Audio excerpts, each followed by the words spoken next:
ladies were asking me about you before you got here. None of us saw what happened, so I don't feel like anybody should cast judgment.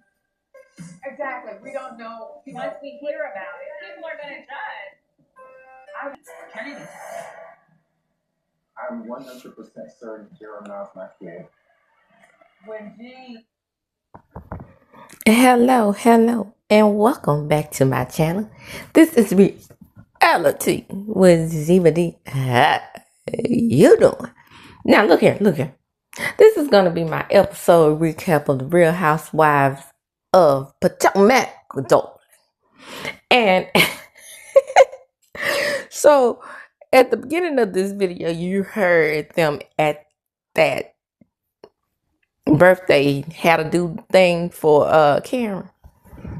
And so on last week, I forgot to mention about, Karen being tipsy, calling Jacqueline.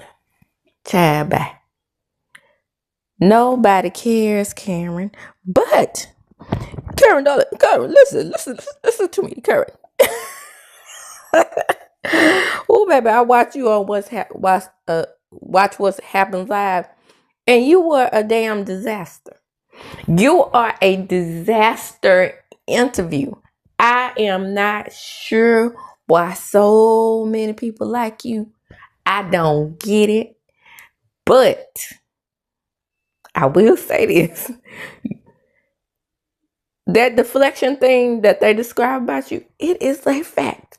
But anyway, this episode begins with Mia, and Mia is still crying. So if we could recall on the last season reunion, she called her Candace called her Mia be lying, and she said Candace be crying, but Mia be crying these days, huh? Oh, she crying cause G don't want a paternity test, and she crying cause they question her parenting and such. Try back. I feel not 1 inch of sorry for Mia Thornton. First of all, this is an agreement between she and her husband. So, okay, first of all, let me ask this. I should have done this in a community tab, but how many people really believe? Drop down in the comments for real, and tell me how many people believe that Mia and Gordon really had this arrangement with Ink. In some ways, I really feel like they already divorced. The man lived right down the hall from him. What is really going on? So, Jacqueline to the rescue. I hadn't ever seen a woman cape so hard for another woman as the best friend. You know what kind of mother you are. You are the best mother. Well, she didn't give you credit for your mothering skills. You forgot last year, just last year. You and your sister had to come out and defend you because she said you were getting the good stamps. And you weren't there for your kids because you were living with your sister all the time. Right? She questioned your motherhood. Girl. And this was real. This was after the tape. After the show was down. Child back. I cannot with these people. And the thing about it is I can't make this stuff up. Big hands and all. Boy, I bet she wished Candace was on this damn show to cut that damn tissue into a corner. The way her big hands covering up that eye with that tissue. Woo, baby. This lady right here, her hand, it's this family member of mine. See, I got these family members, and they all have big hands. And Mia could fit very well into that family. Big old man hand having ass. Child back.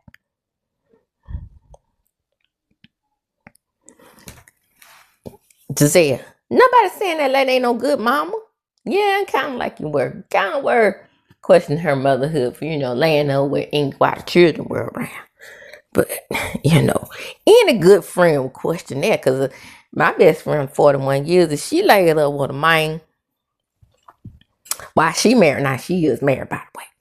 But if she laid up with a man while she was married and her husband was living right down the hall from her, allegedly, then I have to question her motherhood too. You know what I'm saying? You see what I'm saying, Mike? So anyway, Karen's like, well, what were we supposed to think? I mean, she was, you know,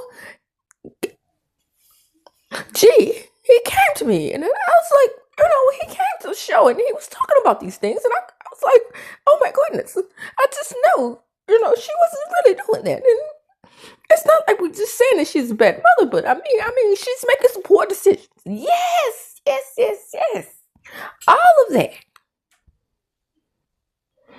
Now, pothole face Mia, she says that her baby's good, so nobody needs to be questioning the area of parenthood she got going on over there. But again, this, and here's where the double standards come in, right? Because again, I can refer to Love and Marriage Huntsville. Now that Mia is in the position of being the person who is married, and she is laying up with Murder Inc., it seems as though that she is being inappropriate around the children. And so there's the double standard. It always looks worse when a woman does. Not how I set it up, not how I always feel, but that's just the reality of things. Because you see how these male mind-centered women are telling her, I felt so bad for G, and he was down to the TMZ. Oh, by the way, go check that short out. It was hilarious when he came down to the TMZ, y'all. Because he was really trying to trick Wendy and Candace into, you know, spilling the tea. So the the attitude party continues, and she gives Wendy the bucket hat, and Wendy does the little rhyme from Coming to America. These women are whack.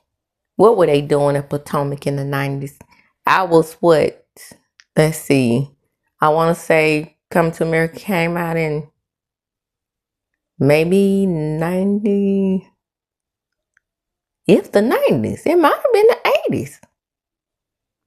Yeah, my memory is serving up me 5th, 6th grade. Either way it goes, I was very young. And I can remember that little rhyme. My name is Wendy, and I'm the best all the men want to feel on my chest. And then Giselle crowns herself the queen. Well, she has to be the queen because they keep letting her get away with shit. And we will see this going forward in the episode, won't we? So we have the meetup. And Giselle and Wendy exchange pleasantries. And I like the way they exchange pleasantries. But again, Giselle is being protected because in this meetup, it seems as though Giselle was the only one who was able to vent, right? I don't like your condescending attitude. Well, Miss Hale, we don't like you either. I mean, your attitude, okay? No, I just don't like it. Okay, that's just all it is to it. Has nothing to do with you being bright-eyed and bushy-tailed and a part of the, you know, the Green Eye Bandit, which you are still a member of. You are the originator and the creator of the Green Eye Bandits. Okay, so that will never leave you. But since that made it so, in the appearance of that, it made it look as though Giselle was the only one who was able to vent. So, in a worldwide tweet by your girl, the Brooke Ashley, as she said, "Hi y'all, this is your girl, the Brooke Ashley." I love Brooke. Brooke. She tweeted, and as only Brooke can do, okay?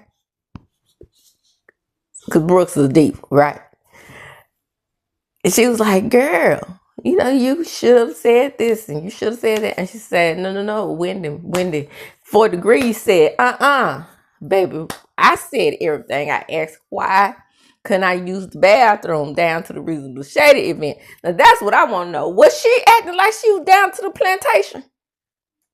You know what? The black folks couldn't use the white folks' bathroom. What was that about? And the condescending thing, which is my favorite scene ever on Potomac. And I love Candace because I sure miss her.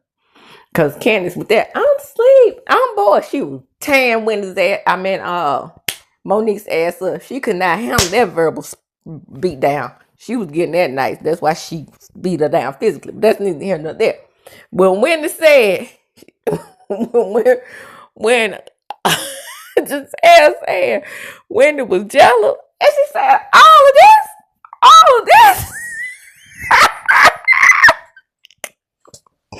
That will forever be the read of the century for me. Forever. And then this season, she said the GNA clothes, or even the clothes on the runway, as it is, now they trying to infuse something. People can call Wendy Wack all you want to. Her reads are really low key, and you have to understand. You have to be there to get it. If you're not an intellectual, it may take you a minute because her reads don't land immediately. But when you get what she's saying,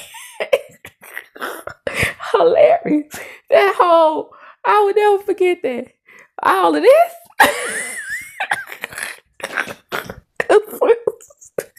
Let me move on along. But the point is, she's saying that she brought up everything about how she brought that ugly rumor on Eddie, and it was just out of place. And see, it's always in Gizelle's favor, and this is gonna be a problem going forward. We know that this meetup was orchestrated, right? So it's highly produced. But in the grand scheme of things, this lady still comes out on top. And it may just be because she is the originator or whatever.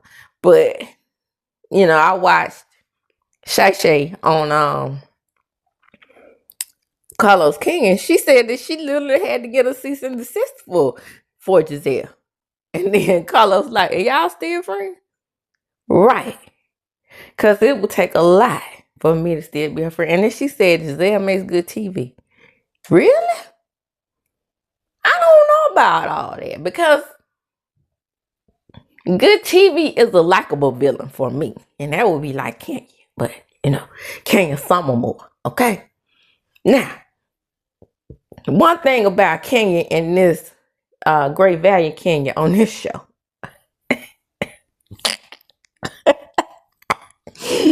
They are both indeed from Detroit. The 313. Yes.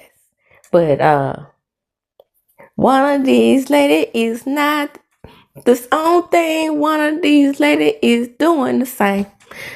I missed that out. Look. It's one of these ladies is doing their own thing. One of these ladies is not the same. So they may be related. Or should I say, like we say in the SIP, they may be some kin. Because they do favor. And she's not a Great Value Kenya. She is like she's not a knockoff Kenya. But I'm going to call her just for the sake of, people who love Kenya. Not like myself. I can't stand Kenya more. All jokes, people. That's my girl. I love Miss Tora. But for the sake of everybody else, I'm going to call her the knockoff Kenya, or the Great Value Kenya, or the Timu Kenya, or the Sheen Kenya. All jokes, people. People call me the Sheen version of Taraji P. Henson. Don't bother me. Don't bother me at all.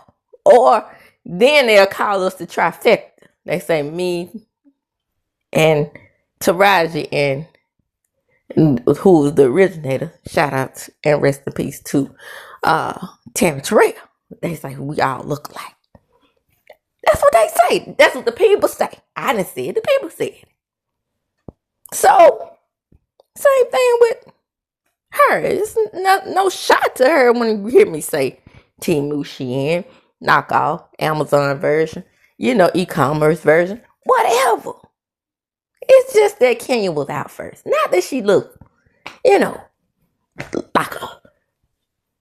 like just a horrible version of her. Now I'm telling you a horrible version. That one that's on Usher. Now that is true. The same brand, Usher, over there on Facebook. Y'all go check that out. I shared a couple of his pictures on my page. Go check him out. Moving right along. So back to the great value. Kenya. So we over down to her house, right? And she want to show off that her daughter speak 3 languages. Bravo. She should speak 2. That man German. Duh.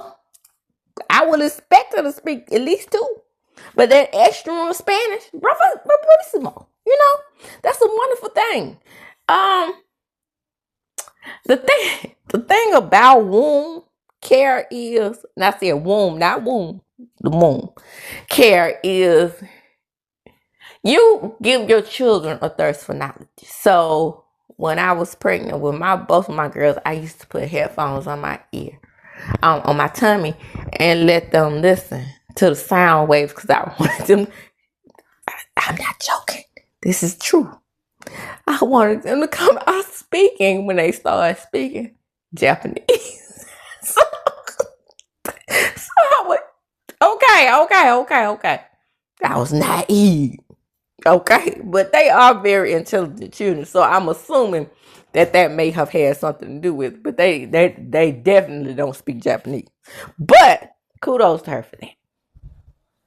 So we finally get the episode where Kiana makes her appearance. Well, she should have made her appearance last week over Vivian and all the rest of them friends of the show. Jassy and JC, whatever her name is. Juicy, JC. Yeah, she should have made an appearance over her. But apparently what we have here is someone who's about to shack up. Now, Kiana tells the story about her loved one who passed away. Her fiance. Ooh, baby. I feel her. But she didn't have any kids with hers. My babies have accomplished so many things in the absence of their dad. And I can see how she's feeling as a former fiance of someone who just passed away in the prime of their lives. But baby, be glad you did not have kids by that person. Because my kids were babies, 1 and 11 months old.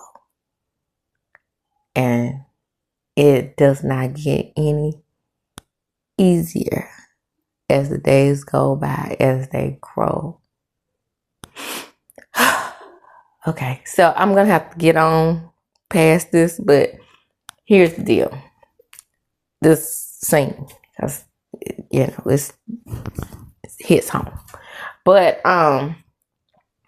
Karen is, letting her know about the event. And then she was like, well, I wasn't invited to the event. I wonder why. Oh, well, last time I went to an event that Ashley and Giselle was hosting, I got busted upside my head and I got blamed for it. Yeah, that's what happened. Remember she named everybody who was to blame for the fight? And she included Kiana in that fight and barely even mentioned the boy's name. Harry Scary Monster. I hope in that court hearing, I hope they watch that video back about how Harry Scary Monster was about to attack Candace. And I hope that Kiana comes out victorious, because Kiana did not lay a hand on her until the cup was thrown. and I would have laid into his ass too. Harry scared monster, and I would have been scared, you know, her caterpillar eyebrows was gonna jump off on me and crawl up my arm, but I would have had to lay her ass out as well. She was defending herself. So Bubba's forehead goes over to see the great value, King Moore, Stacey Rosh. And they're talking about biracial. Oh yeah, girl. Girl, what are you mixed? Yeah, girl. I'm biracial. Oh, my mama's black. My dad is white, but I identify as a black woman. So let me get this straight. You identify as a black woman, but you to your children who are 1/4, which back in the day they call octoquadrants. You cannot relate to teaching your children about their blackness because Stacey Rosh can't either. I mean, growing up in Detroit and living in Washington, D.C., I mean, or the DMV area, I'm just sure there are no black people around. And there were no black people around growing up. Now, mind you, that the first black Miss USA was from Detroit. But that's neither here nor there. That's a piece of history as well. I mean, you could have told them that. I mean, the little girl, she, speaks 17 different languages. I mean, she could speak one of those languages in one of those patches that Kenya won. You didn't know about that? Being from the D? That wasn't something you could tell them? That's black history. Nothing. Motown? Nothing. Where the place where the Motor City, they call it the Motor City, nothing about the industry, that came out of Detroit, the car industry. And most black people really worked in those factories and really invented the parts to make cars go, but nothing. Nothing. Okay. I am more disappointed in Stacey for her inability to teach her child about black culture than I could ever be with Bubba's forehead, because Bubba's forehead don't know about her culture herself. She was raised up white. Uncle Lump's wife is white. Okay? And mama only dates white men. So what the hell does she know? Michael probably, since he's had all kinds of black peen up in his butthole, he could probably tell the children more about being black than she could. Okay? Because this ain't the one you go to if you want to know about black culture. Giselle can probably tell you more about black culture. And she is very, very biased when it comes to women of a darker hue. But she can probably tell you a little bit about black culture. Bubba's forehead, just because she's biracial, that would probably be the better reason to learn from her. Did you ever watch the show? Did you see how Sheila raised up white? If you ever want to see a family that tried to get away from their blackness, look at Ashley's big-headed family. With the exception of that one black brother. I think Sheila was dipping in the chocolate one time because it looked like she got one solid brother, but you never know in these days and times because I have a child that was in my caseload. It's very, very dark, and her daddy was very, very Caucasian. So, you know how that black gene dominates come out, you never know. Moving right along. So Giselle got to run a scene, right? Because Karen is over at her house, right? The McDonald Land house. Yeah, that's what she had. You remember McDonald Land? Yeah, if you don't remember. If you know, you know. Boy, that was a good time, McDonald's. But anyway, so she said, well, Jackie got some questions about you. Why, Giselle? Giselle. She should have no questions about me because she's in timeout. Because, she made that little statement about me being tipsy. You were tipsy. I believe Jacqueline. And I don't believe Jacqueline on a lot of stuff. But when you want to watch what happens, I would have called my friends. Well, you were tipsy, girl, so you probably did call Jacqueline. As far as I know, Jacqueline probably called you. You don't think that I don't think that Jackie has your phone number, girl? Stop. So they about to eat some of those Jack and Jill cookies.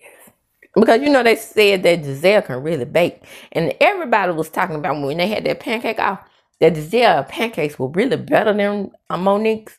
But hers were greasy and ugly shape. So, I can go for those cookies probably being the same thing. But anyway, let's need to handle that. Karen says, my real friends, they fire me no matter what. No, dummy. Your real friends hold you accountable. You see, Karen about to make me put her on my list. Well, so how's Kate? Oh, Giselle, Kate is beautiful, but, she was taken aback. Why? Because you didn't invite her to my attitude party. Giselle, her line is, just so we clear, girl, I can only invite a few people, girl. Bullshit. Giselle is one of those types that, she only wants a certain extra line of people around her. And I can guarantee you at that time, they did not know who they were going to pick between Jazzy and Kiana to replace Candace. I bet you any amount of money that's why she didn't invite her. Because she thought that Kiana was going to be the friend of the show. And with Jazzy and all her status of dating the chief, she would be the chief of the girls. That's why she was invited. I'm just saying. It's my opinion. My opinion.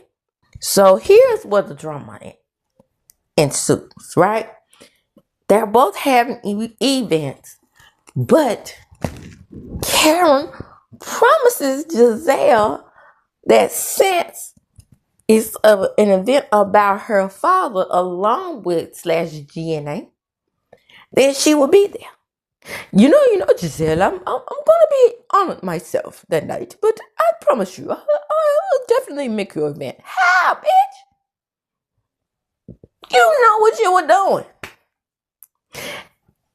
Since the inception of this show, this is only the second time that I have been on Gizelle's side. And that's when she said her only memorable line. Anywhere I sit, I'm the baddest bitch in the room. That right there? That's the only thing that I can say that is a memorable line from her. Otherwise, forgettable. That's what you are. So forgettable in every way. So here we go. Right? Just cool. I just want you at my event. But here we go. She's gonna send out a mass text inviting everyone to her event. And this is gonna be the splitting of the group. And this is why Karen is messier than Giselle. Low key. Because she expects 100% loyalty. Well, Giselle only expected 100% loyalty from Rhop. And she expects 100% loyalty from the group collective. Because she's the grand dame. BS. Get the fuck out of here with that mess. And by the way, if my mic is picking up my stomach ground, I am not hungry.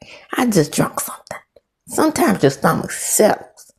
And that doesn't necessarily mean you're hungry. But hey, we are in real life and we are in real life situations when we're doing these videos from the house. I don't have a studio. Now, what is she being honored for, says Giselle? Wrapping her car around the tree. Right, because at that moment, Karen made like she didn't know what she was being honored for. Then in the confessional, she said, well, I was only for the Film Grand Society, and that society, it gives awards to women who make an impression on people in the community. Chabba! Who did you, just like Giselle said, who did you make an impression on? That baby did that ran across that street? So this is where I like Stacey. Already. I would never send an invitation to a group of women where they've already committed to another event. Now, Kiana and Wendy, different story, because, you know, Wendy is where Wendy is with Giselle. They're still not, they met, but they're not on the best of terms. And Kiana, well, it's self-explanatory. She didn't even invite her to her birthday party. And Giselle is feeling some type of way because she calls them at 6 o'clock in the morning on the day of her event, telling them to come to her event, complete with a shuttle. Now, mind you, again, 6 to 9, Karen's event. Child, I cannot make this stuff up. And what does Holy Skin Mia say? Well, Karen needs attention. Girl, ain't Karen getting enough attention after she done almost hit Bambi and ran her car off the road in the ditch? Wasn't that enough attention? She needs more attention than that.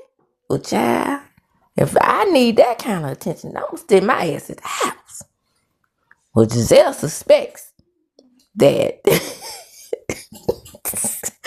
Carol was a last minute awardee, if you will.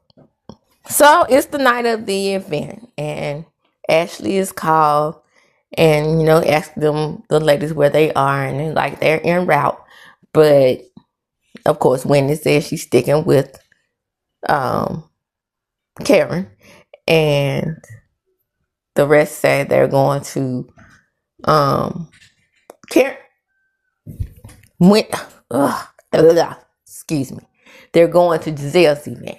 Now, this event is in honor of her father because her father had a brain tumor, and 12 days later, after they found out about it, he was gone.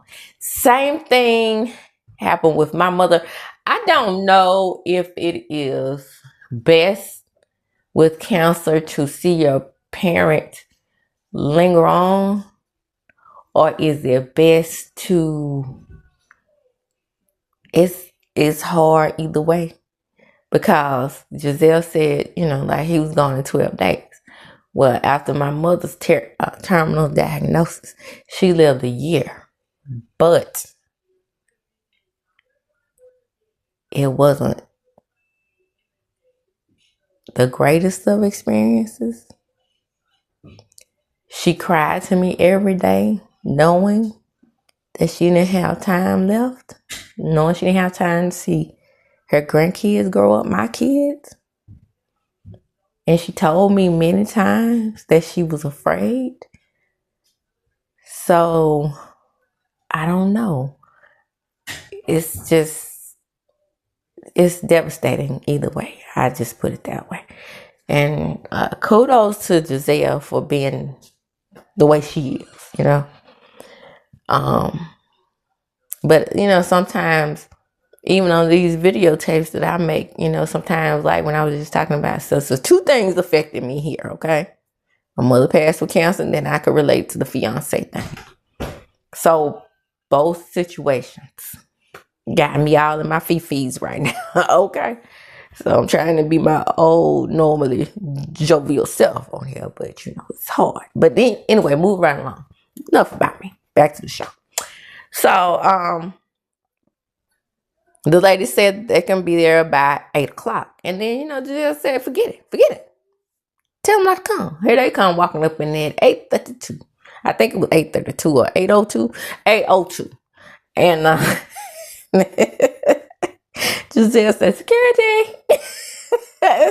Y'all can leave. Get these bitches up out of here. And I don't blame her. Ooh, it's so hard to be on that beige lady's side. But she is correct here. 100%. I am with Giselle. Karen was dirty for that. And I really don't. What kind of friendship do they have? It's always a constant back and forth between them. But, you know, Giselle did wear that shirt that said free Uncle Ben or whatever it said on the back of free. What did it say?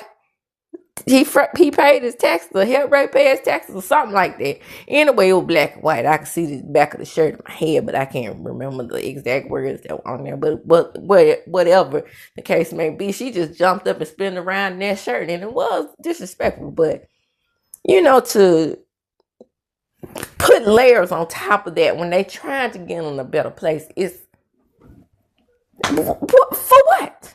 Anyway, the episode ends with her calling security.